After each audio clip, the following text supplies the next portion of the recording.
you so much, Naomi. As Naomi said, my name is Susan Pakin, and I'm a legislative assistant here at the Religious Action Center of Reform Judaism. And here at the RAC, I work on environmental policy as well as food justice and sustainability issues, among other issues in my portfolio. And just to give you a little bit of background about the RAC, the Religious Action Center, or the RAC, is the Washington, D.C. office of the Union for Reform Judaism. And the URJ represents about 1.5 million Jews and 800 Reform congregations across North America. And this includes also about 1,800 rabbis as part of the Central Conference of American Rabbis. And at the RAC and within the Reform movement as a whole, we have seen a surge in congregations interested in greening their buildings, their curricula, and their prayer and spiritual life. The Union, a couple years ago, launched a Greening Reform Judaism program to promote environmental awareness by integrating Jewish values and learning and actions that promote this idea of Shmirat HaAdamah, or protection and renewal of the world. And so I invite everyone to visit our website to learn more. It's at urj.org/green to learn more about congregational best practices, funding information for green ideas such as implementing CSAs, and other synagogue building greening ideas. And complementing the Greening Reform Judaism effort, in 2009, the Reform movement launched this food initiative called Shulchan Yarok, Shulchan Tzedek, or Green Table, Just Table. And this initiative was designed to encourage carefully, thoughtfully, and Jewishly making healthy and sustainable food choices through education and outreach. And CSAs, Community Supported Agriculture, which we'll hear more about in a minute, fall directly in line with these ethical food dilemmas and decisions. So how do we approach this through a Jewish lens? In our Jewish tradition, of course, food serves many purposes. First and foremost, it nourishes us, and our favorite dishes like brisket or kugel leave memories that last for a lifetime. But food is also intricately intertwined in our faith and our history. And from the very beginning, we're commanded to take care of all that is put on the earth. We read in chapter 2 of Genesis, the human being was placed in the Garden of Eden to till and to tend it. And our ancient Israelite ancestors had a relationship with their food. And although most of us are no longer farmers or herders, there are still very exciting things happening in the Jewish world around food. What first seemed like maybe an offshoot of the environmental movement has become really a full-fledged social movement of its own. Eating less meat, more plants, more fruits and vegetables, and focusing on locally grown crops is good for your health. It's good for the planet. And because of this, it really also encompasses our Jewish values. And today, many Jews have taken that which we read in Kiddushin, a tractate of the Talmud, to heart. We read that it is forbidden to live in a city that does not have a green garden. And congregations across the country, large and small, have started their own green gardens to enjoy as a community often, or sometimes they are able to produce food and donate that produce, that food, to people in need. And sometimes they've also partnered with local farms to establish what we're here to talk about today, community-supported agriculture programs that are also known simply as CSAs. And a CSA consists of a community of individuals who decide to purchase a share in a farm's harvest. And after investing that money and purchasing their share, CSA members can pick up their share of the harvest, usually every week, although sometimes this comes in different models. So sometimes you pick it up every week, sometimes every other week, and it differs sort of during different growing seasons, spring, winter, and summer. And each week, CSA members pick up a different mix of seasonal fruits, vegetables, sometimes eggs, meats, or herbs, whatever the farm produces. And CSAs are so fantastic because they basically bring fresh, local, seasonal produce to you and your family, meanwhile supporting sustainable farming and the local economy. And so, Hazon runs a fantastic CSA network that Anna will speak more about in a minute, and their CSA network helps congregations and other Jewish communities across the country start their own CSA infrastructure and education curriculum.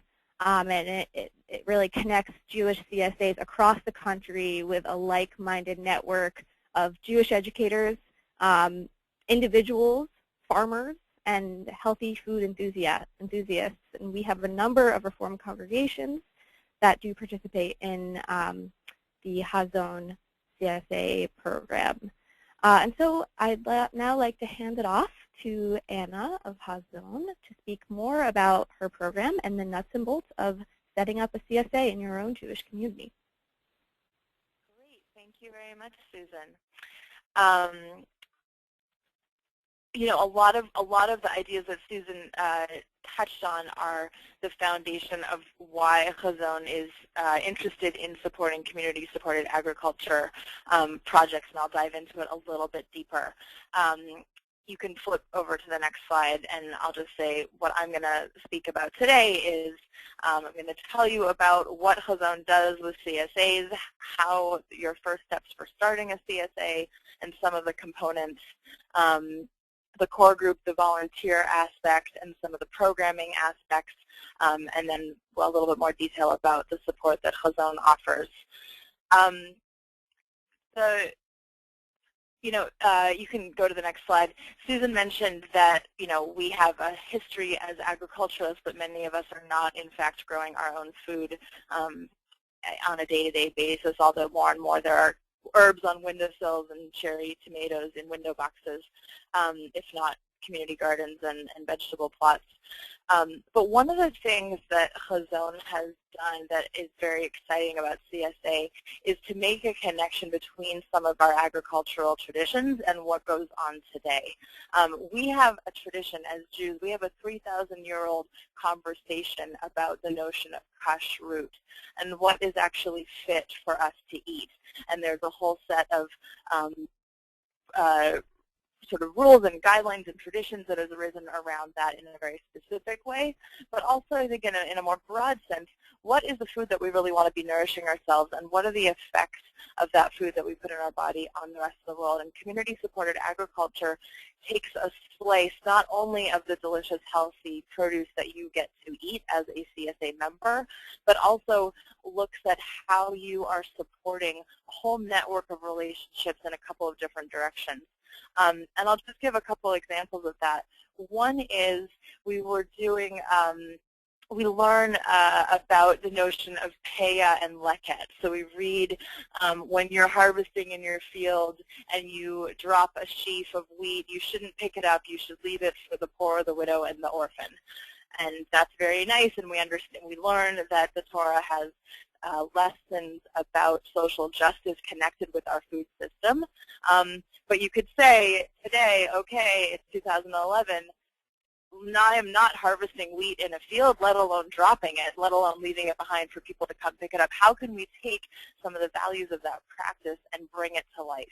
One of the very cool aspects of a CSA is that Susan touched upon it a little bit. Vegetables are being delivered once a week to a central location. People come and pick up their vegetables and take them home. It is inevitable every week. You might have 40 members, you might have 140 members, that the 2 or 5 or 10 people are going to forget, and there are leftover vegetables on any given week. Hazon CSAs work with soup kitchens, soup pantries, or emergency food providers to take those leftover produce and make sure that at the end of the pickup time, they are donated. So immediately, it's not exactly like it, but you know that when you're buying into a CSA, you're actually buying into a system that has some very, very ancient roots. So I'll just say a little bit. Chazon is an organization based in New York City. We have offices in California and Colorado. We work through a number of different ways to create healthier and more sustainable communities in the Jewish world and beyond. You can go to the next slide. Beyond the CSA, we do a number of kinds of programs related to food, specifically creating a healthier food system in the Jewish world and in the rest of the world. We have curricula, Food for Thought, and Min Haaretz are source books that use Jewish tradition and contemporary text to start to unpack some of these issues. We have a blog, The Jew and the Carrot, at jcarrot.org. It's in partnership with the Forward newspaper, where we daily expound on some of these ideas and continue these conversations. And we have an annual food conference that brings together a whole range of people interested in the topic, from rabbis, educators, lay leaders, social activists. It's a really amazing space and time, and over the last 6 years of that conference, we've really seen the growth of what we call the new Jewish food movement. So it starts from a CSA, but as I think we're going to explore today, CSA is a launching point for many more programs and change that you can do in your community. So just to give you a little bit of sense of the growth we've seen in community-supported agriculture in the Jewish community, you can go to the next slide. We started this program in 2004 with one synagogue on the Upper West Side in Manhattan. We currently have 58 Jewish CSAs in our network across the country in the U.S., Canada, and Israel. Since we started, the number of CSA members represents nearly $5 million of Jewish purchasing power that has gone to support local, sustainable, organic family farms. We think that's significant, and we think that's exciting, and we think there's potential for even more. So let's dig into starting a CSA. Next slide, please. If this is something you're interested in setting up, 5 steps to get going with when you start.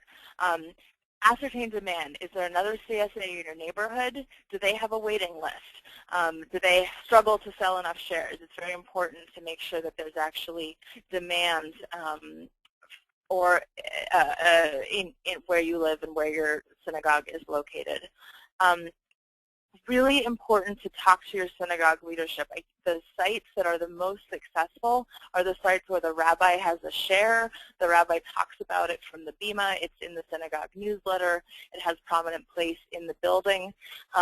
Community-supported agriculture project is exciting on a lot of different levels, from Hebrew school projects to bar mitzvah projects to grown-up to adult education, and making sure that your synagogue leadership sees the potential in that can really help lay the success for your project. You definitely cannot start a CSA alone. It's too much work. It's a lot of fun. It's a labor of love, but we definitely recommend having a team. And in a little bit, I'll go into what some of the different roles are for building that CSA team. Chazon offers support through the entire process, from the I think we want to start a CSA through to, okay, we've worked with our farmer and now we're setting up distribution, to, okay, now we want to plan some programs. So definitely get in touch if this is something you're thinking about.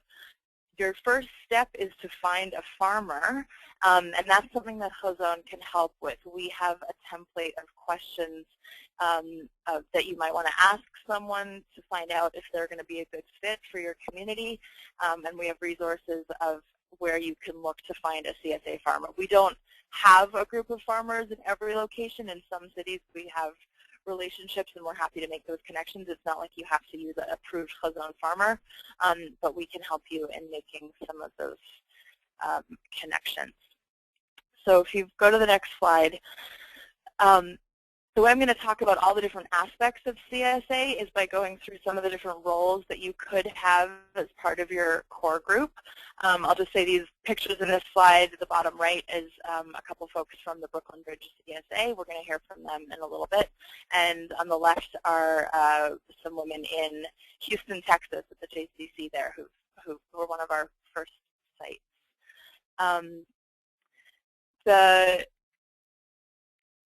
And I will also say that one of the main program resources that we offer is something we call the Csa Bible, which has an outline and a job description of all of these different roles, including what time of year you're most busy and how many hours a week and what's involved, so that when you're building your team, you can, and someone says, well, I'm really not available during the school year, but I have time in the summer, you can say, great, I have a job for you. Or someone that says, I'm, good with computers or whatever it is, there's different kinds of ways to get involved.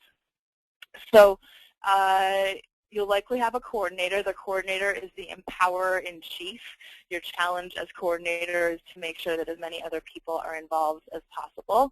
And this is true in every sense of the word, from building community and supporting volunteers and avoiding burnout, and really making sure that this is a project that is owned by multiple people in the community. One of the things that Chazon feels importantly about our CSA project is the capacity for education. So we encourage sites to do a weekly newsletter. You should get weekly news from your farm anyways. They should give you an update of what's going on, how the weather is going, what's coming in, what's being planted. They should send pictures. That's good to include, as well as information about events coming up in your area. The third piece that goes in the newsletter is really the Jewish learning. What does all this have to do with Jewish tradition? How can I think about the season or the holiday coming up in light of being a CSA member? So that's a piece of Chazon provides, and we send out a weekly email with various articles that you can put in your newsletter, as well as veggie tips and recipes and different things. So that's one job, one component of the CSA. Some of the other components, registration coordinators. So with the CSA, you're going to be managing people. You're going to be selling shares ahead of time. This enables the farmer to get money when they need it most. You're paying, in the Northeast, you would be buying shares in January, February, March, and April. That's when the farmer is buying their seeds and fixing their tractor. And then you've paid your money, and they have that to get their season going. And then when the food is right, they start bringing it. So the registration coordinator is keeping track of shares and full shares and half shares and that sort of a thing. Many CSAs have a website. Sometimes it can be hosted through your synagogue website, sometimes not, but that's a piece. I talked a little bit about the emergency food provider, but I'll say that's another component, making sure that you've got a connection with a place that can take the extra food at the end of the day. And then site distribution and programming, managing the pickup.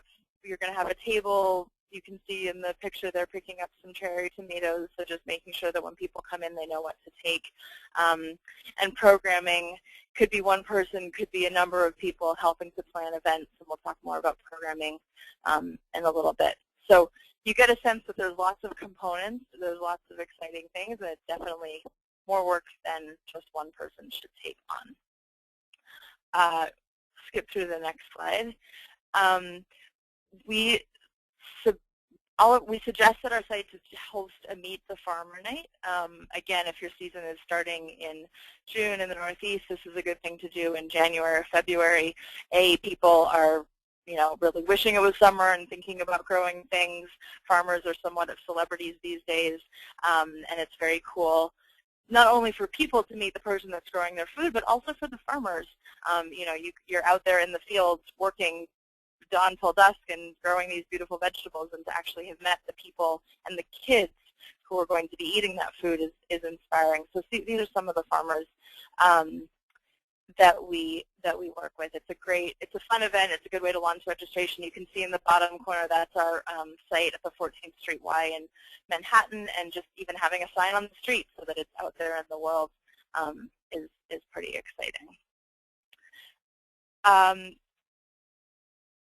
The support that Chazon offers in terms of Jewish programming, Chazon is absolutely interested in supporting the farmers, and then we're also interested in what are the ways that the CSA structure can really deepen Jewish engagement, thicken Jewish community, change what it means to be Jewish, re-inspire in a whole host of different ways. So we have something called the Chazon Csa Hub, which is basically like a blog. It's a password-protected blog. You can log in. You can search for articles on different topics that you might want to include in your newsletter. You can also search for program ideas. So if you want to plan a farm trip, maybe, and you want to include some Jewish teaching on gleaning or other holiday ideas, or if you want to do a cooking class, perhaps with the food bank, or perhaps learning, with some Jewish learning included. We have materials on book clubs for various food issue-related books. We have texts from our educational curriculum, Food for Thought and Min Haaretz. So lots of, we can definitely, and we can also just support you. You can call and say, hey, I'm thinking about this. How can I make this better? So that is definitely something that we're excited about. And it can be as simple as doing a cooking demo at pickup. So, we have one site in Cherry Hill where one of the coordinators will just pick something of the vegetables that day and go and throw them in the oven and roast it so that when people walk in, it smells amazing, everybody's happy, they get to sample a new vegetable and have a conversation about it. So that's another fun thing that you can do. I will say, you can go to the next slide.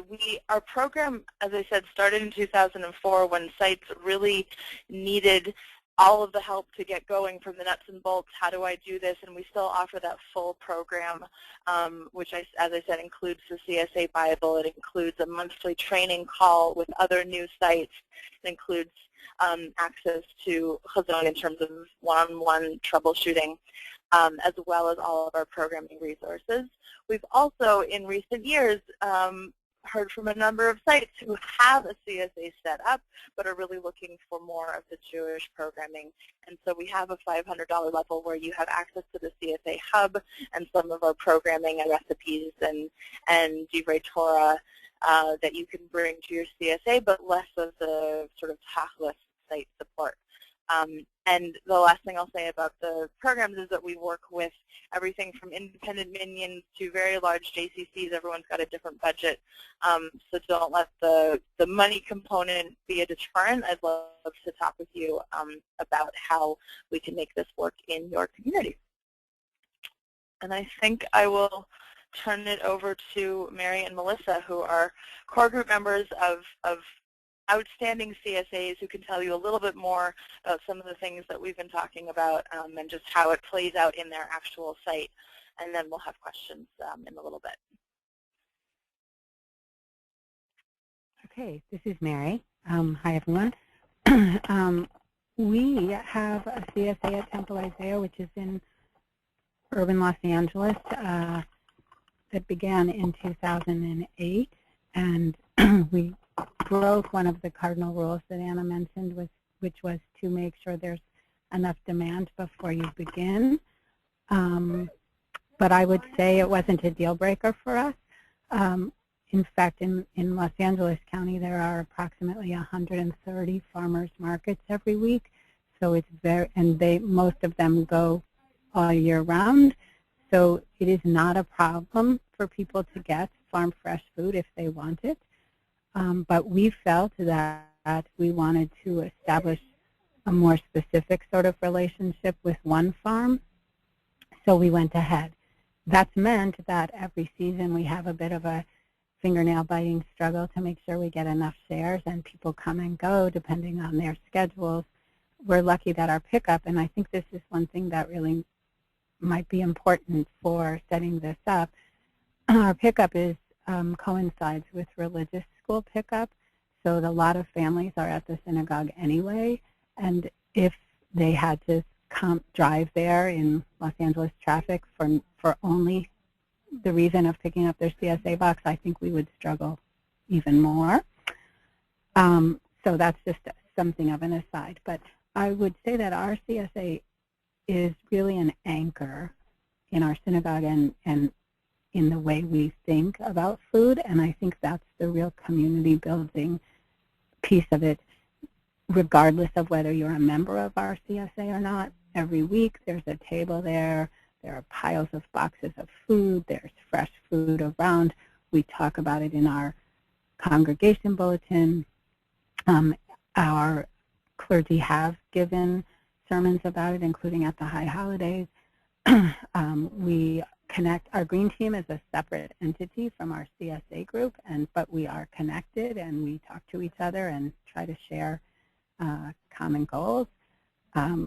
We invite the whole congregation to various events. We try to use our food to feed them. We are having, in January, for instance, we have one of our ongoing adult education programs, and anybody who comes gets to eat. So if you come in December, you'll be fed latkes, but if you come in January, I'm going to cook with whoever wants to cook with me, and we're going to make food from our farm to feed everybody. And, you know, we'll hand out information about the foods that we use, whatever's fresh that week. The other way it's been an anchor is to sort of move out from just the wonderfulness of a CSA and the ability to connect with the farm, visit the farm, hear from the farmer. But we've started to talk about where we can go further with that. And we are early on our journey in this way, but I think it's really exciting. We have a couple of kids who want to use their B'nai Mitzvah project creating a just oneg. So they would take maybe from our farmer if we can make that work, but at least they would take local fresh food and talk about why that's important to serve on a Friday evening as opposed to something from the supermarket down the street. It moved into our religious education committee because we started talking about we feed our teenagers before classes on Tuesday evenings, and I'm the mother of a couple of teenagers, and I can tell you the food was not a model of what you would want them to eat. So we used the CSA as a sort of way to get into some of the other possibilities. I know some synagogues have a staff of big or small in their kitchens. We don't. So part of it is a matter of actually how the food would be prepared and gotten to them, and we've made some progress on that.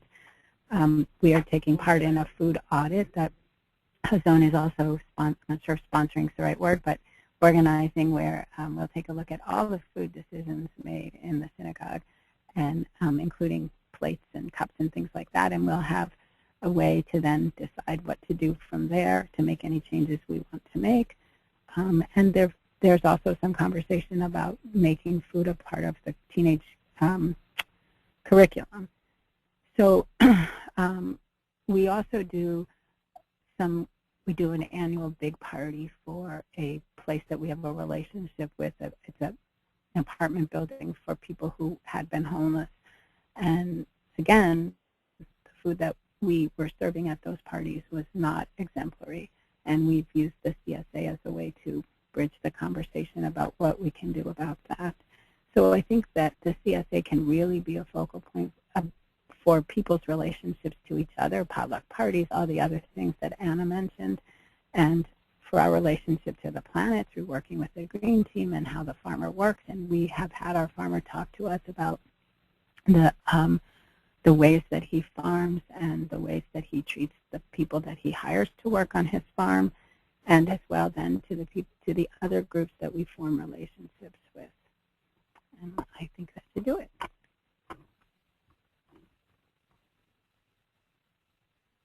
Great. Thank you so much, Mary. And I want to pass it off to Melissa, who will share with us a different take on a CSA. Melissa, you with us? Sure. Can you hear me? You're a bit faint. Oh. Let me see what I can do. Is that better? That's better. Much better. Thank you. Great. So hi, everybody. So I have the pleasure of being part of the Brooklyn Bridge CSA since we founded 2 years ago. We just finished our second season, and we do distribution out of a synagogue in downtown Brooklyn, and are supported and sponsored by both Hazon and Pursue, which is a project of Avodah and American Jewish World Service. But beyond that, we consider ourselves a food justice focused CSA. So like what we've been talking about already is the importance of being part of CSA and what it can mean to your local community and your local farmers.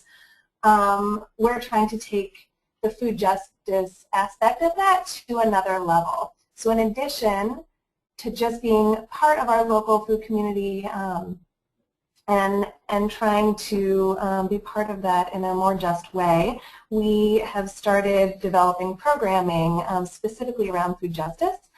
And when we advertise and recruit members for our CSA, we try and promote that we're a food justice focused group. And so we tend to end up getting a mix of members. I think some members who join because of geography and convenience, and the membership I see us having an educational role with. We're able to tell them about some stuff they might not have been automatically interested in or engaging in. And then we have other members who join specifically because of this food justice focus. And we have members that might come from other neighborhoods in New York, a little bit of a longer schlep that they might not have done normally, but they're doing it because of the community we're creating and because of the way we're engaging around these issues. So just to give you a little bit of an overview of the kind of programming we've developed, you'll see on the slide right now there's a picture of our farm, Sangley Farms in the background out in Long Island, and we have a wonderful farmer we work with who's very supportive of the angle we're taking and the kinds of programming we're doing, and has been involved when he's able to and it doesn't conflict with his own obligations on the farm. So you'll see there's an ad for a film screening we did this year called The Vanishing of the Bees, which is about the colony collapse disorder that's been going on, and gave us an entry to talking about another aspect of our local food system and ways in which things are interconnected, and just provide that piece of education. We use this as a chance to partner with the Brooklyn Historical Society.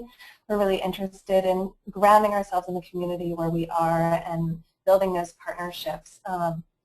And so this was a chance for us to do that and to bring a little more justice programming into the Brooklyn Historical Society's work. So they had a food series going on, and we brought a food justice angle to that. We also had local beekeepers come in who were interested in talking about their work, you know, advertising their own books and projects they're working on, getting to meet members of the community. I think we had about 40 people show up, and a good chunk of that group were actual members of our CSA, but it was also open and free to the public. So that was one big event we did this year. Pictures you see right now are part of the Chewing on Food Justice series we co-sponsored with Pursue, and that was a 3-part series covering what food justice is, looking at food access, and looking at workers' rights. So again, this is a way we leverage partnerships, so we didn't have to do all of this ourselves. Obviously, you know, we're struggling like most CSAs as a volunteer-led organization. We don't have a ton of extra power to put these things out, but this was, we gave, through co-sponsoring this, we participated in some of the panels, we promoted it to our membership, we made connections with other people who maybe didn't know about our CSA who were interested in food justice. So that was another big series we did this year. If you go to the next slide, this is from our volunteer day. So what we've done this year is start an innovative partnership with the South Bronx CSA. And what we're doing with them is what we're calling a sister CSA partnership. And we're really thinking about it as, so we have a mixed income model and tiered funding or tiered payment levels within our CSA, right? So we want to make it accessible to as many people as possible in our local Brooklyn community. What we realized through some of, through networking with other CSAs in the city is that not every community has the luxury of having that same kind of income distribution.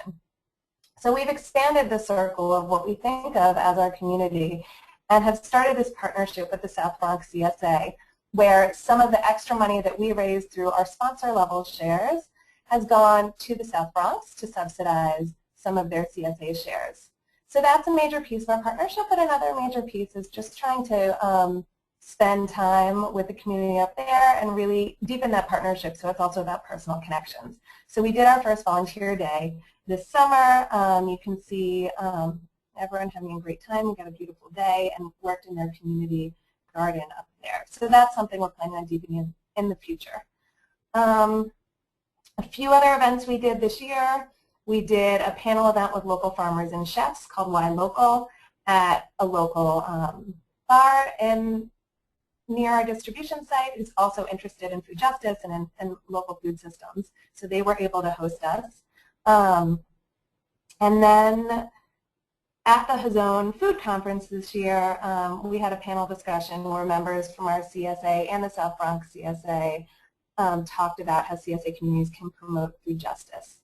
So those are some of our events. We do newsletters every week like most CSAs do. We try and include information about different actions, news items, trying to lay out the options so our members can get involved in whatever way works for them and hopefully expanding their horizons a little bit. Just to add, of course, like I said, this is hard to do alone, and I do think our partnership and our sponsorship with Hazone and Pursue has really helped us be able to get this kind of programming off the ground. So I would add that as a pitch for becoming a Hazone CSA if you're thinking about starting one, or just finding other potential sponsors and partners in the community that can help expand the resources you have to help make this happen. I think that is it. I guess the one other thing I might add, I think there's a certain amount of flexibility that comes with becoming an explicitly food justice focused CSA. So we have a bit more of a mandate, I think, to use our resources and funds in that way. So this year, when Hurricane Irene came through and there's really devastating effects in this region to local farmers, and we did have some surplus funds from our registration fees and from sponsor shares, we were able to give a $1,000 donation to Just Food to support those local farmers. And we shared that with our community and really got a lot of support from our members in the ways we were using our resources, again, to help our larger community. So that's another nice aspect, I think, that we've been able to do as a CSA. Unmuted. Unmuted. Oops. Okay. I think I was just muted and unmuted, but that is, I think that wraps up what I was going to share. Great. Thank you so much.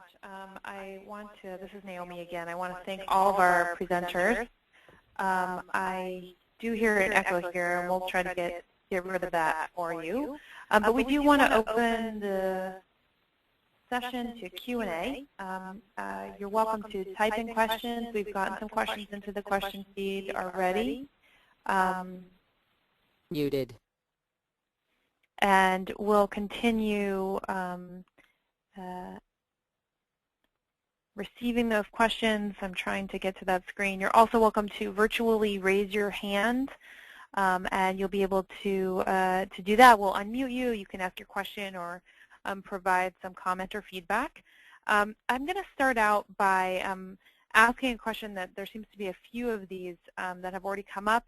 This is directed to Anna in particular, and it's about the costs associated. There were a few questions about the costs, so maybe you could just kind of go over what the costs are to be part of the Hazone CSA network. Sure. It's a one-time program fee. There's two tiers. So coming in brand new, helping start up a CSA is $2,800. That includes 2 spots for core group members to attend the Hazone Food Conference, where we do training and networking for all our CSA sites.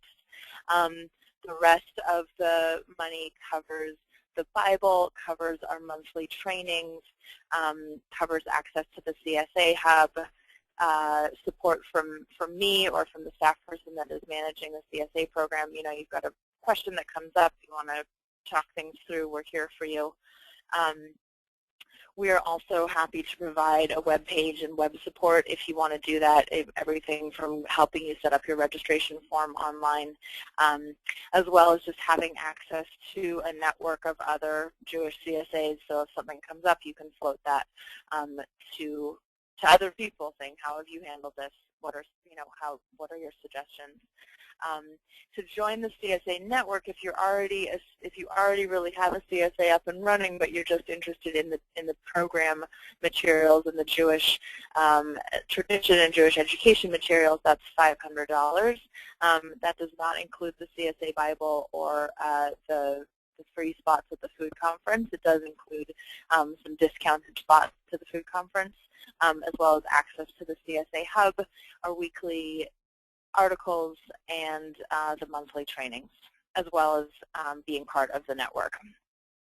But we're really assuming in that case that you don't need a lot of technical support on getting the CSA off the ground. Thanks, Anna. Another logistical question that just came in is about the average share costs, and maybe that's something that maybe all three of you could touch upon. What is the average cost for someone to be participating, and how does that look in different settings? We'll start with Anna, and then I'll slowly unmute each of you. Apologies for this technical difficulty. CSA shares are really determined by the farmer and by the community. They vary from about $400 to $700. The season might be anywhere from 20 weeks to 30 weeks, 25 weeks. Again, in the Northeast, it tends to be somewhere around Shavuot, June, early June through to Thanksgiving. In other parts of the country, there'll be a fall season, even a winter season. In California, they're very lucky, so the pricing can work differently. I would say the average right now is between $25 and $30 a week. A few things to consider. You want to chat with your farmer about what do they include in that share. It's typically enough for a family of 4, 8 to 10 vegetables a week, but it's going to change. One of the things that you're doing when you're purchasing food from a local farm is that you're eating with the season. So in the Northeast, your CSA share will tend to be a lot of radishes and greens early in June, and by August, you're getting the peppers and eggplants and tomatoes, and in the fall, you're getting winter squash. So in the first week, you may be getting more like $20 worth of produce. When it's your tomato week, you may be getting more like $40 worth of produce. Again, that's something you can work with your farmer on, saying if you know you have a community where there's a lot of large households, you may want to have your share look a certain way. If you know that you've got a lot of single folks, older folks with roommates or shared housing situations, sometimes the farmer can tailor their share size to work with your community. The other thing you can do is offer half shares. So a lot of times 2 or 3 or even 4 households will split one share, especially if it's their first year and they're not totally sure about how this is going to work.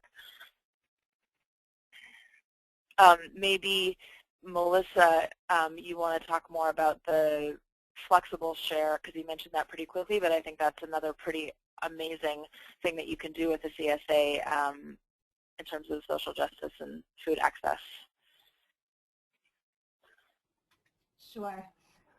So the way we have our setup right now, and this is relatively standard, I think, for CSAs who do offer tiered pricing, is we have our standard share price, and then we have a higher income level, which I'm pretty sure for the full share is $100 more, and we have a reduced price level, which is $100 below the standard share. So the idea is that you're trying to aim for a mix in your membership that those two offset each other.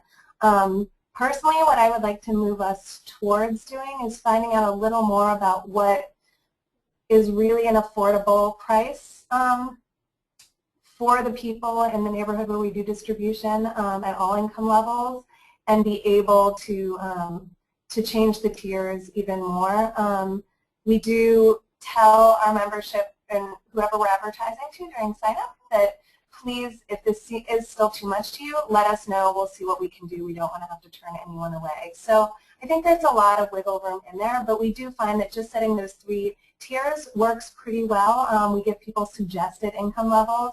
Again, it's no exact science because everyone's got different family sizes, but we find a lot of people just voluntarily putting themselves in the tier that they feel fits them, and we get a pretty good distribution among our membership.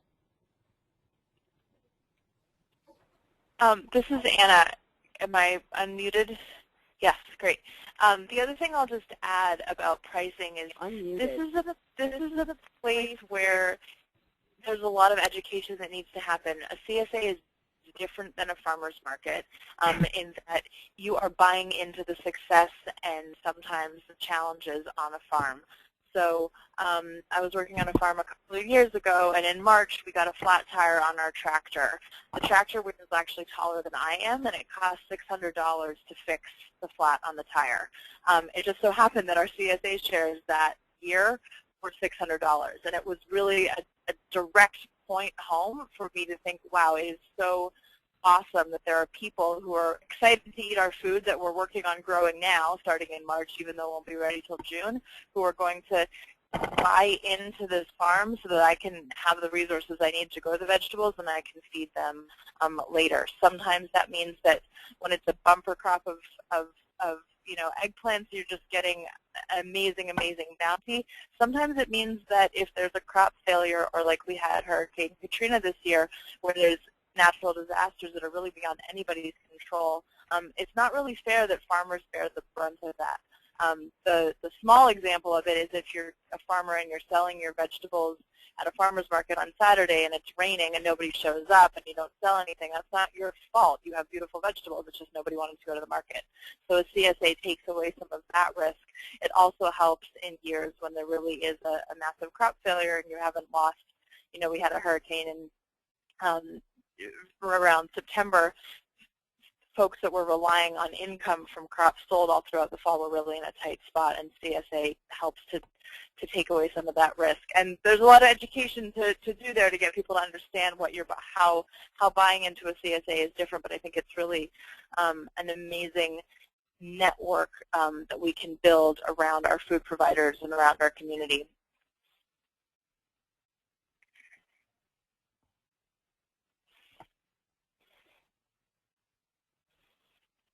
Oh, I'm sorry, I didn't notice that I'd become unmuted. I would add to what Anna said that it's been a real struggle for us to educate people on that very point, that it is not the farmers market. A response I frequently get from people is, I can buy that cheaper at the farmers market, and usually, sometimes the answer is yes, they can. Sometimes it's no, you can't. But one thing to keep in mind is that the idea of CSAs in this country really began as an alternative economic model, not as to save farms, not as a way to give us city folk nice food. So it's really an important piece of it, and I think we have, rarely have hailstorms or the kinds of things that afflict a lot of farms in Southern California, but there certainly are diseases and flat tires on tractors and other things that can affect the farm's sustainability. And so I think that's really important. Our farmer has given us, one way he's given us value for what he provides us is to sometimes give us some of the value-added products that they sell at a farm stand at the farm, which are jars of jam made with their strawberries or things like that that really add to what we get, that make it sort of special and make it something that is appealing to people. Our CSA runs 3 seasons. The only reason it doesn't run in the winter is our farmer goes off on a surfing adventure. So we have a spring, a summer, and a fall season that just ended this week. And we'll start again in early spring. And our cost is $35 a week.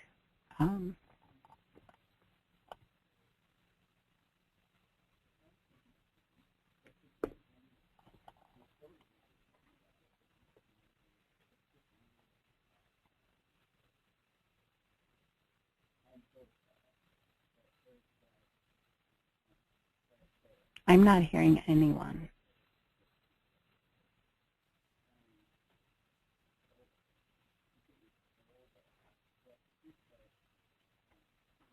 I think we're waiting if there's any more questions.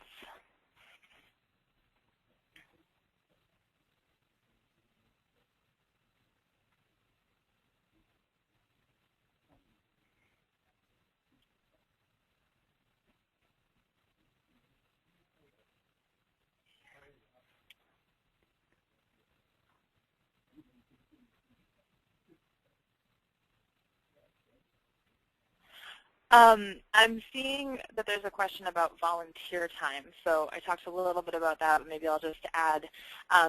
In your first year, it can be anywhere from 4 to 6 hours a week,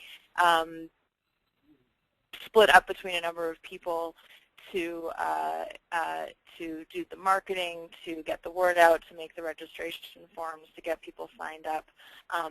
But again, the volunteer time will really vary over the course of the season. Once you've got your members registered, then you're looking at managing the distribution. Pickup can be 2 or 3 or 4 hours depending on your community. Sometimes it's 4 to 8 o'clock in an evening. Sometimes it's earlier, depending on, as Mary said, whether it's linking up with Hebrew school or other things going on.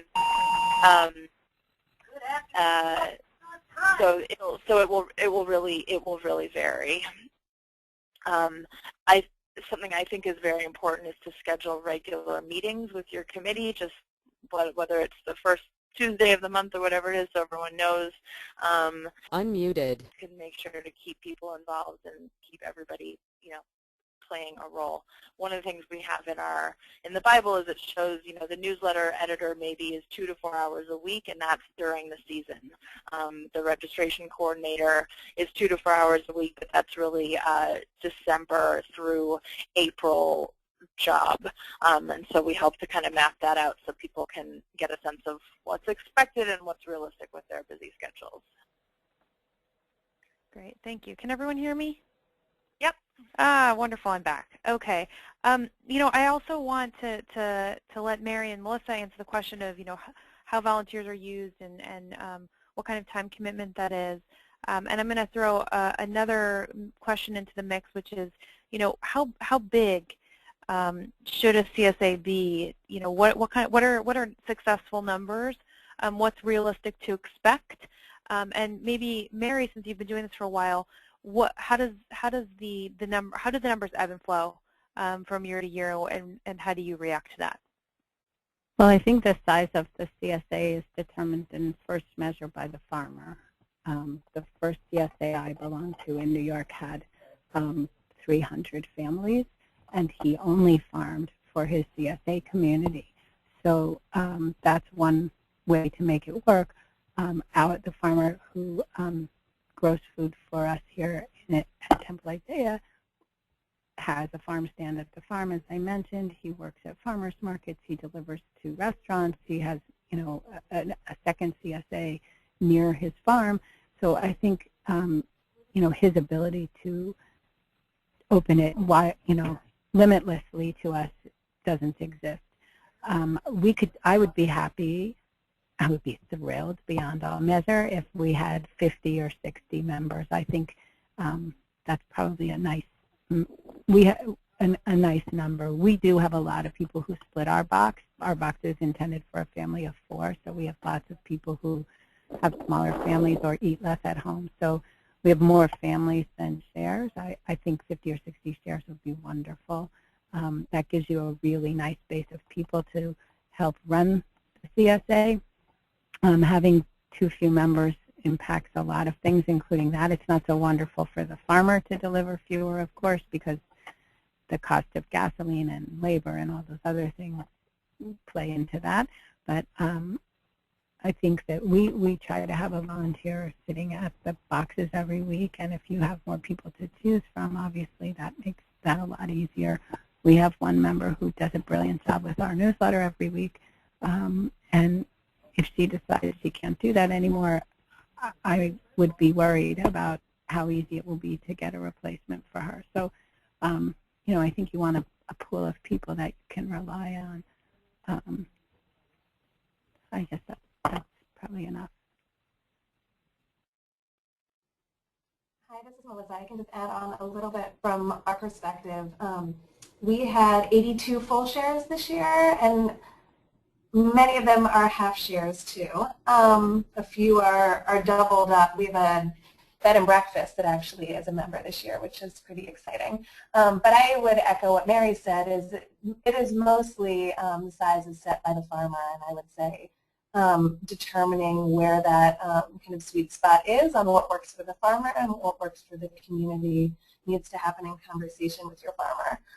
I do know farmers often like to start out a new CSA maybe with a slightly smaller size, making sure it's manageable, minimizing the risk for the first year. Sometimes there might be just a vegetable share the first year, and then the farmer might feel more comfortable adding on a fruit share, an egg share, other things once the CSA gets underway and is a little more well established. In terms of volunteering with that size of a CSA, we ask people to sign up for 2 shifts over the course of the season, and each shift is 2 hours. I know we have more members than slots, so we haven't had a problem filling those spots. Some of the more challenging spots to fill are to have site distribution supervisors, so people who can come regularly and understand what it takes to do setup right at the beginning, the half hour before pickup, and be able to supervise volunteers, because volunteers will be coming in not necessarily having done a volunteer shift before. So that supervisor position, I think, is a really key part to a key role to try and find someone as part of your CSA to hold down. The other pieces, there's a few things I think really need to happen, and then what we've done is create other roles depending on people's interests, right? So I oversee our outreach because that's something I want to work on. We could function probably just fine without that. But so we have some flexibility in terms of our roles and what we let people spend their time doing to meet their volunteer hours. So especially, that's also a big help if people are working or have other commitments when they can't be there during distribution time to do the full shift. So we ask people to just let us know what they might be able to do, work on our website, look for recipes online to contribute to our newsletter, all kinds of things. So that's the way we've been handling it. Great, thank you so much. And unfortunately, I do want to take, I'm looking at the time, and we do have a bunch of more questions, but we do have to log out. I want to thank you all for your participation, for joining us. If you have additional questions, you're welcome to be in touch with any of us. As I mentioned before, the PowerPoint and the webinar will be archived on our website. Anna's information is right here on the screen. You're welcome to contact her or us.